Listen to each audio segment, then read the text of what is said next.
What's up, everybody? Welcome back to another edition of Eye on the U, the Miami Herald show about all things Miami Hurricanes. We are back for the CFP semifinal edition of this show. Andre Fernandez, your host here, as always, joined by Jordan McPherson, our Miami beat writer, who celebrated his New Year's Eve along with the Hurricanes. Maybe not along with the Hurricanes on the after party, but he was there for the initial stages of it on the turf there at Jerry World.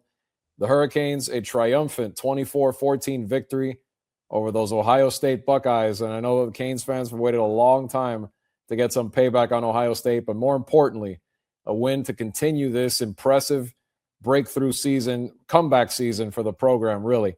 That started out with them not even knowing if they're going to make the playoff. Now they're halfway to a national championship, cleared a huge obstacle, taking out the defending national champions. We'll talk in depth on what happened in this game. How did the Canes do it? How they get this done? We'll look at another stellar defensive effort, some highlighted by a couple of big plays in particular. And the run game, of course, something that Miami has needed to establish in every game that they've won this season. They did so again. An unsung hero, Marty Brown, there at the end to complement Mark Fletcher's great running once again for them.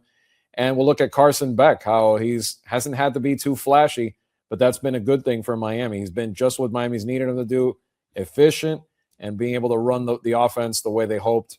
And just the atmosphere, we'll talk a little bit about that and preview, of course, the next matchup Thursday night in Glendale, Arizona, the Fiesta Bowl, which historically has not been kind to the Hurricanes, but a matchup that's interesting for Miami against Ole Miss, a rare meeting between the two schools. That hasn't happened in a long time. And we'll top off the show talking a little bit about the Hurricanes basketball team as well. But Jordan, enough intro, and let's dive right in, man. I mean, this was one thing was to go to A&M and win, nothing against A&M, but to take out the defending champs when you're, what was it? I think a 9-point underdog by 9.5. It was 9.5 going into the day. The line actually moved to about 7 closer to kickoff, which may have been that first clue. But I mean, again, Miami was not expected to win this game by everyone on the outside. Our talking point going into this game was if Miami can control the line of scrimmage, which is its bread and butter, anything can happen. We saw that in A&M, and then we saw that again against Ohio State. I mean, they sacked Julian Sayin 5 times. They got, I think it was 7 tackles for loss.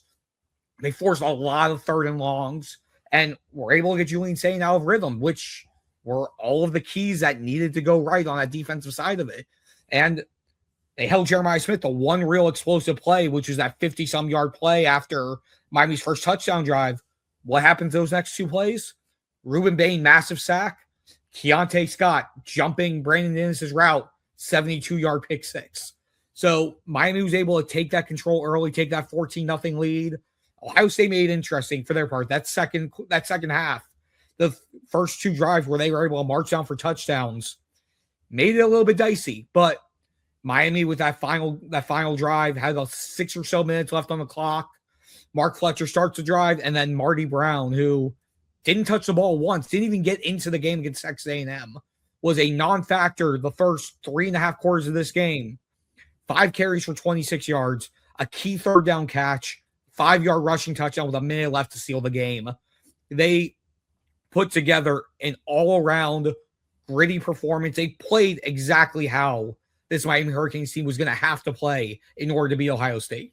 Well, you start the game and it gets, and you think, a couple of drops, the fumble, and not just Ohio State. In any game that you're an underdog with the stakes are this high, those very often we've seen at any level are kind of like the oh crap mistakes, like you're giving it away, and now you're going to pay for it any second now probably because the favorite, the bear is going to wake up and kill you at this point. That didn't happen. And those are the things you can do when you have a dominant defense and a running game. It's the eraser. It keeps you in the game and allows you to then eventually, and Miami did. Eventually Miami woke up but the pick 6 was it. The pick 6 is, if they win this, even if they don't win this thing, the pick 6 is now etched in the history books of Miami Hurricanes lore, because that was one of those. If you looked away from the screen for a second and you look back like I did, I was watching it on New Year's Eve, and you're like, that was the belief moment for anyone who didn't already. Yeah. they could win this thing. Yeah. Yeah, no doubt. And like you mentioned, those first 2 drives for Miami, the 3 and out with 2 drop passes. And then the second drive, they march into the red zone and Mark Fletcher fumbles the ball away. So It was like you had 2 wasted opportunities early. And then that second quarter where, again, that touchdown drive before the pick 6, 13 plays, 83 yards, 8 minutes of game clock. Miami needed a drive like that. They needed to show that they could do it. And I love what Shannon Dawson did on the touchdown play. They go jumbo package, everything, like 7 offensive linemen in there. And it's a RPO, a run pass option play with Carson Beck running a counter, but with the option where if Mark Fletcher's open in the flat, to just dump it over to him. And that's exactly what they did. They hadn't run that play with Carson Beck in an actual game setting. They actually ran it a couple times with Malachi when in his Malachi formation. They've run that one once or twice with him, but not with Carson Beck. So the fact that they were able to run it there, and Shannon Dawson told Carson Beck going into the game, you're probably going to have to use your legs a few times to pick up some plays here. And he used them there, even though the play ended with a touchdown pass. And then later on in the game, when Carson Beck on a 3rd and 11 ends up having to truck over a defender to move the chains, he played without fear and played within that role of do what you have to do, which that's been our talking point with Carson Beck all year long. Don't make him have to be the hero. Don't make him have to do every little thing that Cam Ward did last year.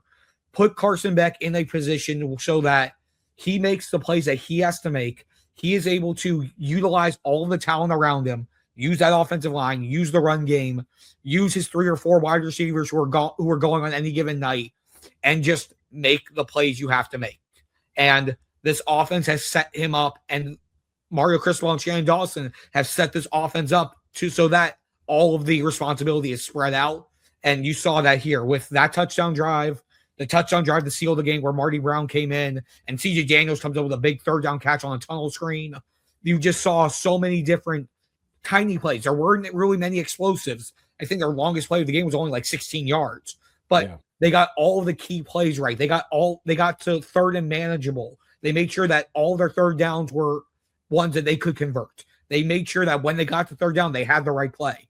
And all of those little things stack up so much more than making one deep play or having one deep ball that comes on the highlight reel.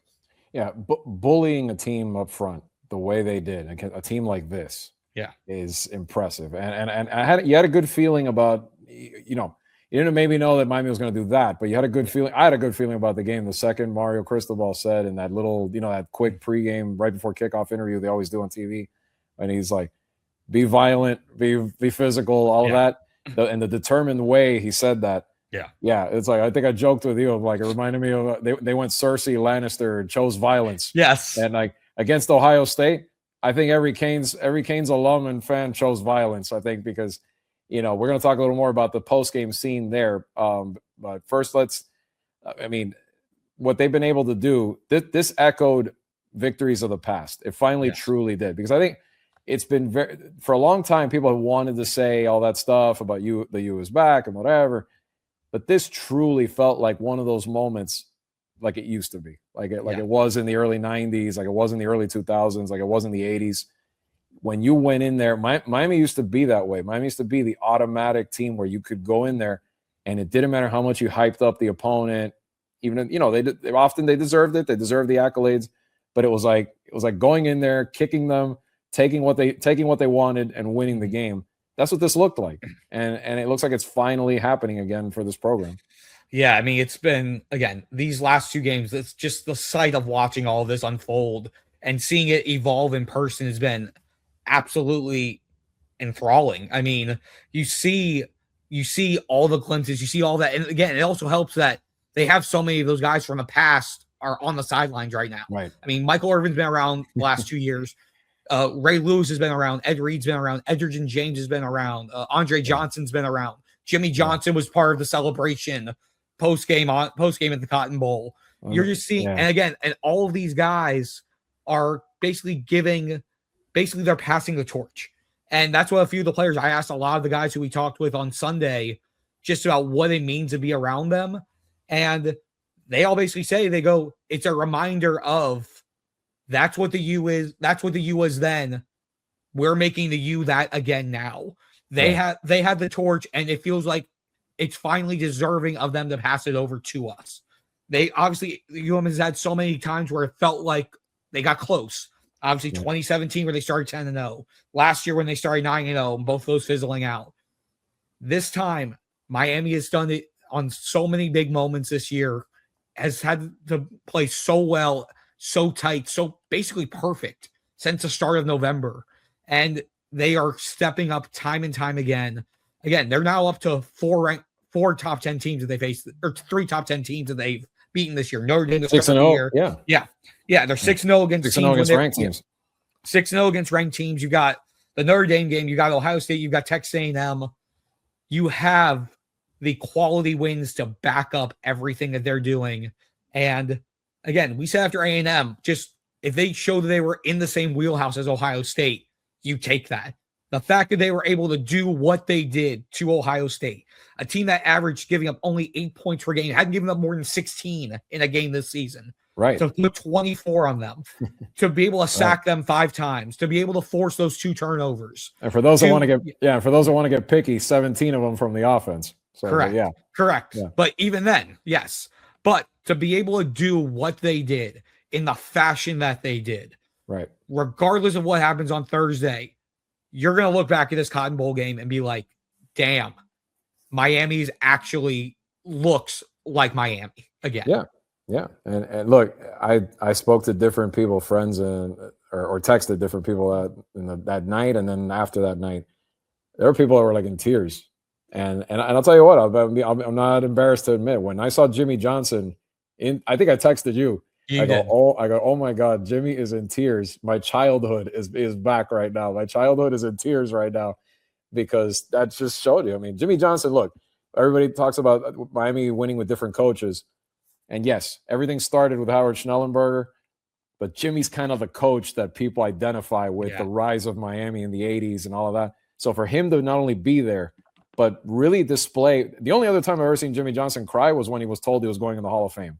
Yeah. So that just shows you, publicly anyway, that just shows you that meant so much to him and to people that have really been invested in this program for a long time. So, and to think you and me are sitting there, I mean, you were sitting there in Dallas, ironically, Dallas. Yeah.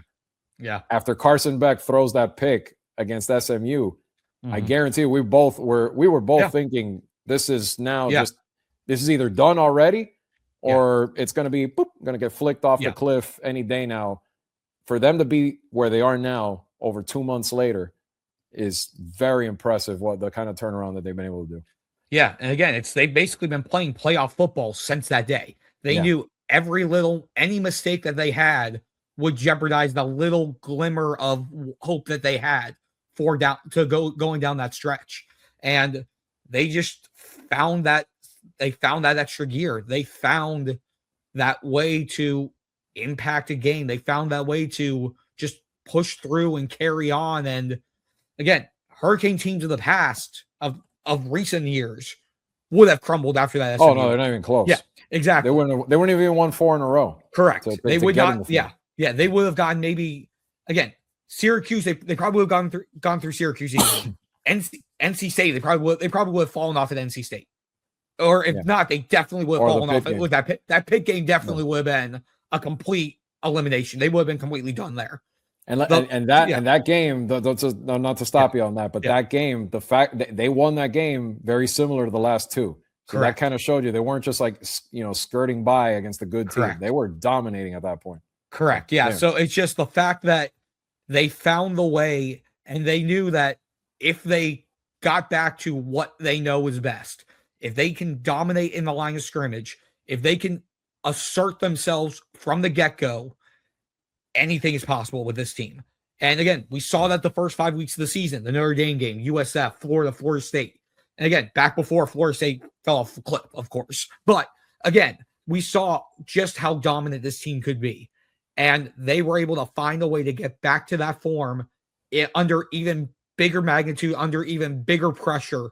And it just seems like as the pressure ticks up, as the stage gets bigger, this team just keeps finding ways to get better. And that's probably even more magnificent to think about, because it's like, okay, we've seen Ruben Bay and Akeem Azador doing all this. We've seen Keontae Scott doing this. We've seen Jacoby Thomas doing this. Oh, they're going to do something even more spectacular? Sure, let's do it. Why not? You're seeing Mark Fletcher Mark Fletcher finally breaking through. I mean, 90 yards this game. He had the breakout game against A&M. You see all these guys who in spurts have done big parts for this team, and now they're all doing it at the same time at the biggest stage. And they've gotten to the point where they need one more win and they'll be playing for a national championship on their home field. At home. And that's how, again, another throwback. A lot of times that's how it used to be, when even in an era where it wasn't predetermined with a playoff system and all of that.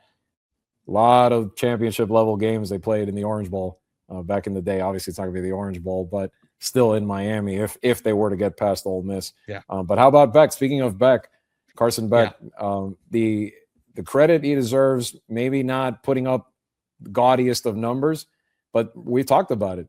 They didn't really need him to. If the running game was going to work the way it has, and they were going to dominate up front the way they have, his experience is coming through big time now, where he's being exactly what they need him to be.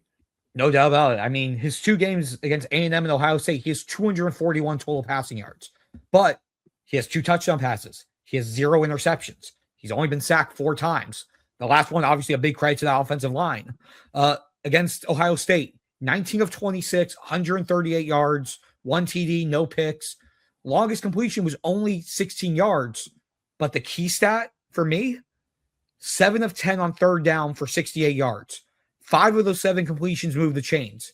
A 6th resulted in a touchdown. So on just about every, and then of three that he missed, one of them, they were already in field goal range. Carter Davis able to kick a field goal. And quick aside on that, shout out to Carter Davis being able to make that 40-some yard field goal after everything that happened in A&M with the wind and whatnot. Yep. And also shout out to Dylan Joyce. I mean, again, one part we haven't really talked about, the field position battle. The Miami was, especially in these games. Yeah. Miami had a lot of possessions that started in either their 30 or beyond. Every one of Ohio State's drives started at either the 25 or further back. They were pinned inside their 10 twice. And for Miami to be able to do that with the defense that they have just made Ohio State's life even more of a living hell than it could have been. And it set Miami up so much better with their ability to flip the field on those times when their drives didn't work out on offense. They were able to make it so the defense was in that best position possible to make sure that it minimized any potential for Ohio State. But back to Beck, again, he knew he was able to make the right throws. He was able to make the right plays. He was able to make the right checks.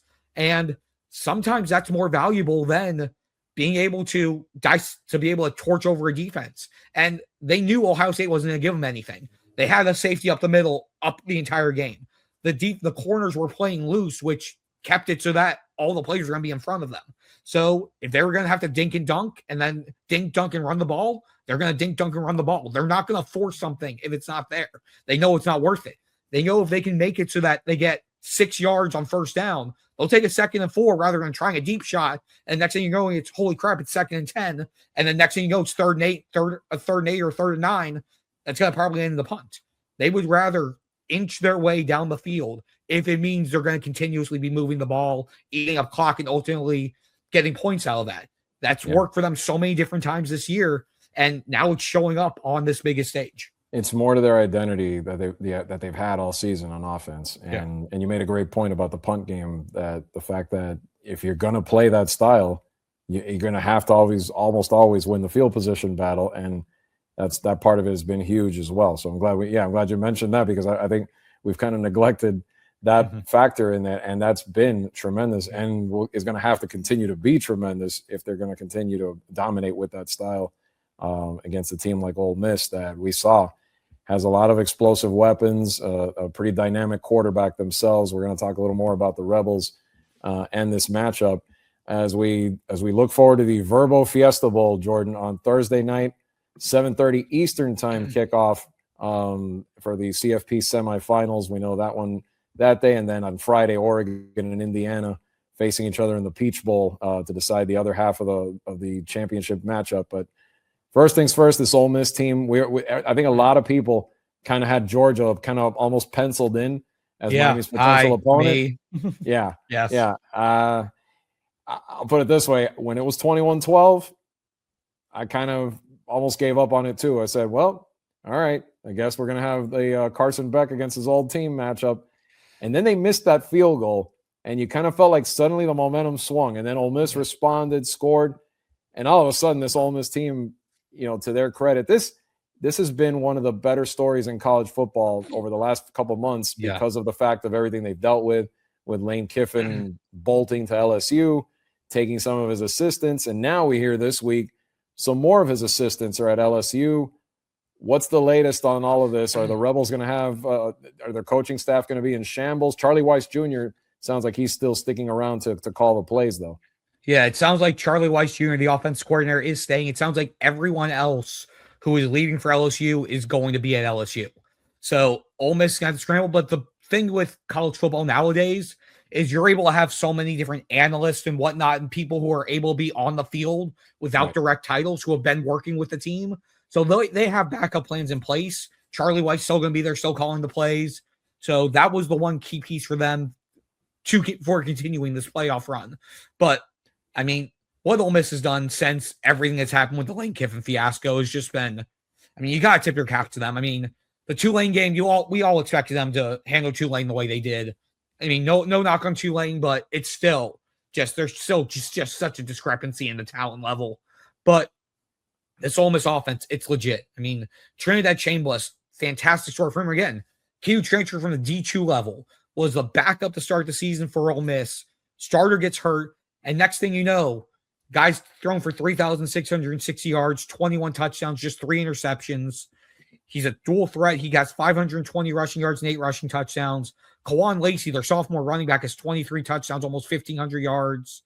They have, I think, 3 different receivers with over 600 yards, 5 guys with over 500 yards. So Miami's defense is going to be tested, but I still go back to what I've gone back to with A&M and with Ohio State. I've mentioned, I think, 6 times already on this episode.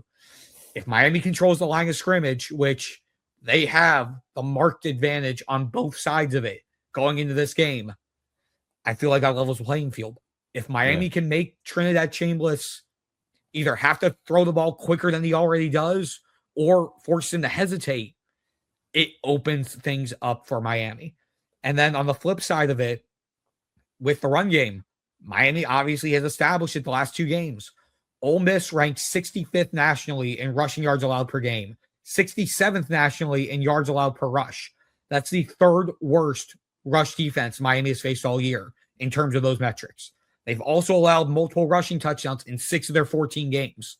So if Miami can get Fletcher, Brown, Pringle, if they can get any of those guys rolling early, that will help the offense immensely going into this matchup, which we saw it turn into a shootout, the Ole Miss Georgia game. That's probably going to be Ole Miss's only hope in terms of this game, is if they can force it, if they can test Miami's defense to the point where they can make it a shootout.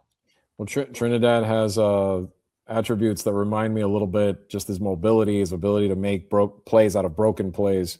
Kind of reminds you of another quarterback that used to be here not that long ago. That's now ended his rookie. Unfortunately, got hurt on Sunday.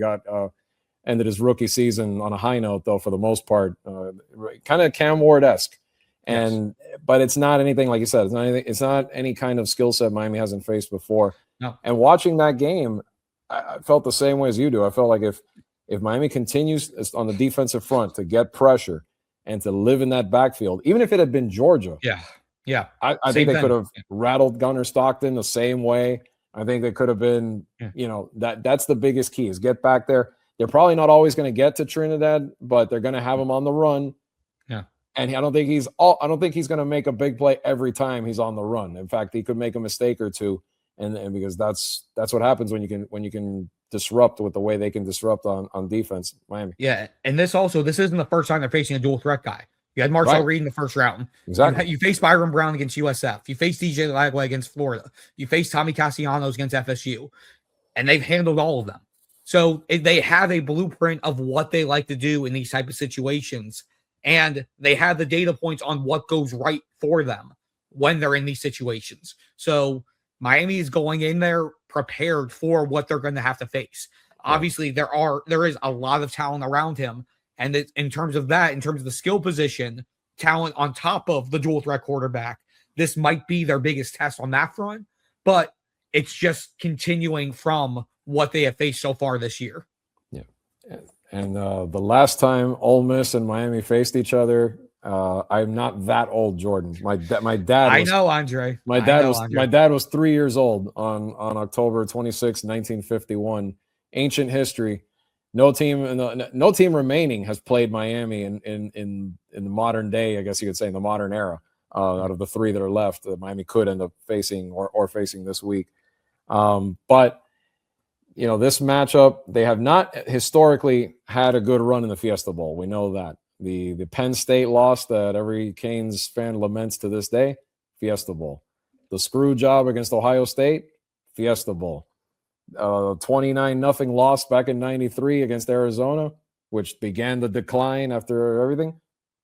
You got it, Fiesta Bowl. And I think they had another loss back in Jimmy Johnson's first season there too. So they're 0-4 lifetime. But for whatever this is worth, all those came at Tempe, Arizona, at the old open air site at Arizona State. They've never played the Fiesta Bowl where the Cardinals play, where they do now. I don't know. I mean, in all seriousness, I think the indoor helps too. At least the kicking game, we saw what a difference it made for Carter Davis in this one. I mean, he nailed that long one the other day. So I think in that sense, it's got to help a little bit. But as long as they're focusing on this matchup, it's a flip of the script because Miami's been such a heavy underdog. Now they're the favorite, if I'm not mistaken. What is it? 3.5 point favorite? Against the last line I saw was 3.5. Yeah. Yeah. So it's going to be interesting how that little change. Do they continue to focus on that? Like we said before, that violent, aggressive underdog mentality, and forget the fact that maybe now they are getting some more respect, and now people are kind of considering them a favorite to get to the final. Yeah, I mean, they're getting the respect now, but the thing is, Miami's paid zero attention to any of that all year. That's Mario Cristobal's MO is keep everything in-house, keep everything focused on what's inside that building, tunnel vision, focus on what's going to happen on Thursday on the field. The 22 guys who are on the field will decide everything, yada, yada, yada, yada, yada, yada, cliche here, cliche there, but it works. It's worked all season, especially since the SMU game, where, again, they knew that if anything was going to happen, it was going to be on their shoulders. Nobody was going to be able to help them. They weren't going to get the benefit of the doubt from anyone or anything. They had to go out there and prove it themselves that they were worthy of getting to this point. They've gotten it. They've gotten there. They've proven it. And now they're resetting and getting ready to prove themselves once again. Yeah, and it should be an interesting one for sure. You have a team that feels like an underdog in Ole Miss. They're now facing Miami. So it's just that difference in role. But if Miami keeps that tunnel vision, it shouldn't matter. And again, that defense and running game, to me, has always been the better foundation to base your team. We've talked about that before. It's kind of like in baseball when you base it on a great pitching staff. Correct. And then build around that.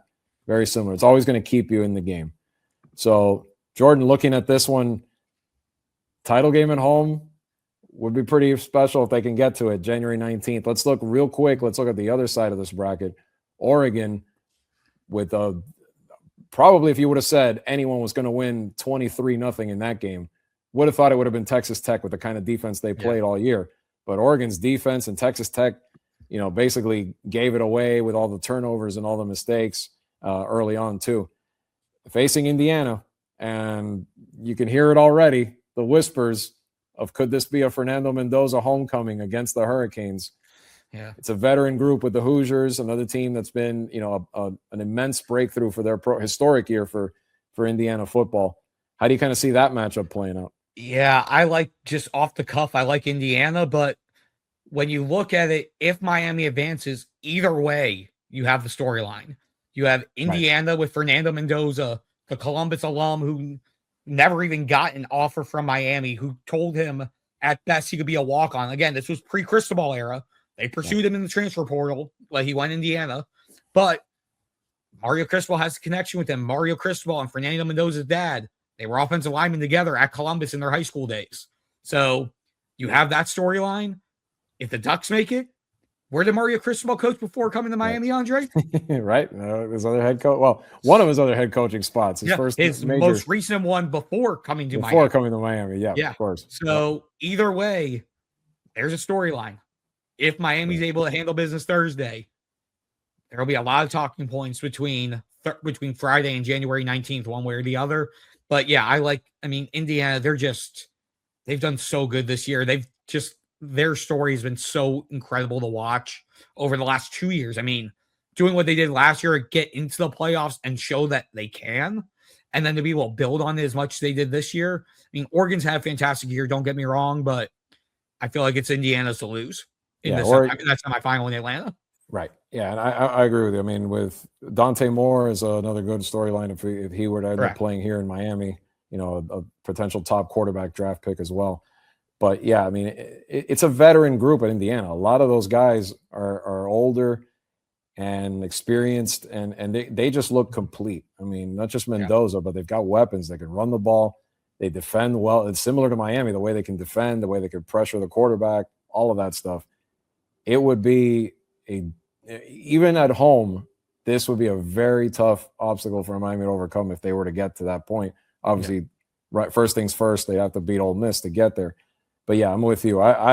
If you asked to do picks right now, I'd say we get that matchup. I'm not taking for granted that Miami's going to for sure win this game. They have to show up and do the same things they've been doing. But on the other side of that bracket, I'm with you. I think Indiana is bound for Miami on January 19th for sure. Yeah, I completely agree. I mean, it's gonna be a fun couple of days of watching these games, man. It's gonna be fun. Yeah, it's gonna be fun. It's good that now bowl season the bowl season is over. Now all of this is still Miami's still in it, and the focus is still amplified right now. On the other side, to wrap this up, we'll come back next week to talk a little more about the football. But before we go, wanted to give a shout to the basketball teams at UM that have started their conference play. Mainly the men's team beat Pitt, a little ugly at first. They gave up a 25-2 run in the first half, and I'm sitting there going, with a team that isn't really prolific at shooting threes, but this is another team that likes to, very similar to the football team. They're physical underneath. That's their bread and butter, is get points in the paint, get out and run, and score in transition. And it's the first game. Pitt doesn't look right now like maybe they're the top team in the ACC, but it was a good start. This week, Miami dives back in the conference play on Wednesday night. They're facing Wake Forest, their first ACC road game. But this team, Jordan, what I just said, I think is great. And I think it can carry them a bit this year. But I'm still concerned about that lack of outside shooting consistently, unless they can fix that. Jay Lucas, after the game, said, look at Arizona. Similar makeup. They don't really shoot a lot of threes or make a lot of threes either. But Arizona is pretty stacked. Arizona's Arizona, yeah. Arizona's Arizona. No offense to I get what he's trying to say. But at some point, I feel like you're going to fall behind in these games like you did against Pitt. And unless you have those sharpshooters that can narrow that lead in a hurry, it may end up burning them in some occasions. That's still a concern for me. Yeah, no, I agree. I mean, you can't go 4 for 22 from beyond the arc every night. You just can't. But that said, Malik Renault, man. Yeah. Malik Renault, 28 points, 8 boards. Dude's just been absolutely fantastic to start this year. I mean, they're gonna lean on him a lot this year. A lot, like they already have. He's been all around solid. Ernest Uda, 11 boards, 6 points. And again, the offensive rebounding from this team, especially at least in this game. Again, they out rebounded Pitt 43-28, 15-8 on the offensive glass. Getting those second chance points is going to be, if you're not going to make the threes, make sure that you win as many of your possessions as you can. Make sure if you can get extra possessions, you take advantage of it. They're going to have to take advantage of all, like you said, the gritty, underneath, defensive-centric offense that you can. And they end up doing that in the second half against Pitt. Now they're going to have to build on that moving forward. Yeah, and they're going to be able to win games, don't get me wrong, with that style and by dominating and getting a lot of second chance points. But they're also going to face a lot of teams that are lights out from the perimeter, and to keep up, I'm just saying it's got to be. Look, this team's never going to shoot like Alabama or someone like that from three. They're not going to be that prolific.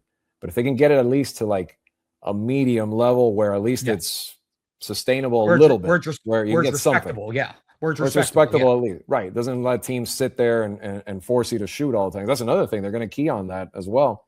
Yeah. That's the only chance they're going to have to really make a run and get back in the tournament this year.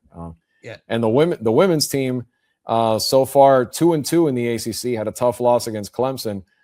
Interesting, on Thursday, there's their next game, a big one at home against Louisville, 10th ranked Louisville.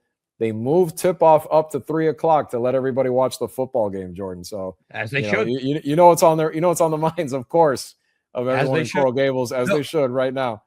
Yeah, no, and it's not just going to be them.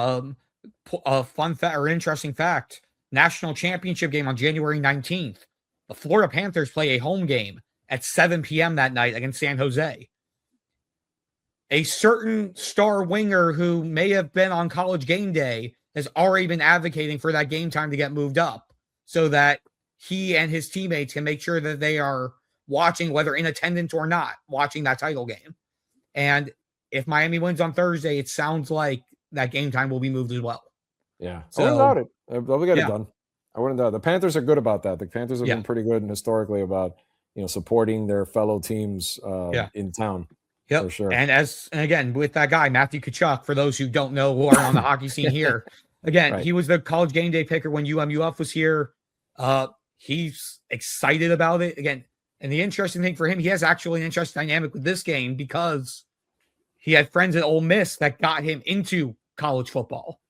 But now he's a Hurricane fan from being down here. So slightly torn, but he wants South Florida to become title town again, were his exact words to the media on Sunday. So he's rooting for the Canes despite having some rebel ties. Yeah, there you go. Well, he's sorely missed he'll be back on the hocky side. Let me tell you, he might be back as early as this week. Finally, yeah. Finally. I mean, I know that what matters is later, but they need to punch their ticket, and they're going to need him to get high enough to get into that top 8 and earn their right to try and go for a three-peat. So hopefully Tkachuk gets back soon. Just to finish this up, Jordan, Rashaya Kyle, you called it, impactful player for that women's team. Averaging right now 15.8 points, 10.3 rebounds a game, even 1.9 assists as well. She is a force, and that's why Miami right now started not as well as they hoped in the ACC, but not bad. Yeah, and she's shooting 55% from the field too. So it's an efficient 15.8 points per game. It's just I mean, again, I watched her from a distance from what she was able to do at the University of Florida. Knew she was going to be solid when she came here, and she's lived up to it. And got to give Gal Raviv some credit, some love as well. 13.3 points for her. She's been handling things as well. And they also have Marchi Kimpson's averaging in double figures as well. They have three solid shooters so far on this team. They just got to build off of those three. Yeah. It's going to be interesting for the basketball teams down the stretch, but we are not even close to done with football season yet. Another few days at least to go, and maybe more beyond that. We'll see how Miami does. Jordan will be in Arizona covering the Fiesta Bowl and covering all, before, during, after, all of it. Check it out on MiamiHerald.com. We'll be back with another episode of Eye on the U next week. Either like it seems like I always say at this point, either to wrap it up or look forward to a dream national championship matchup at home. But until then, for Jordan McPherson, I'm Andre Fernandez. Remember to watch us on YouTube and at MiamiHerald.com. We'll see you guys next week on Eye on the U.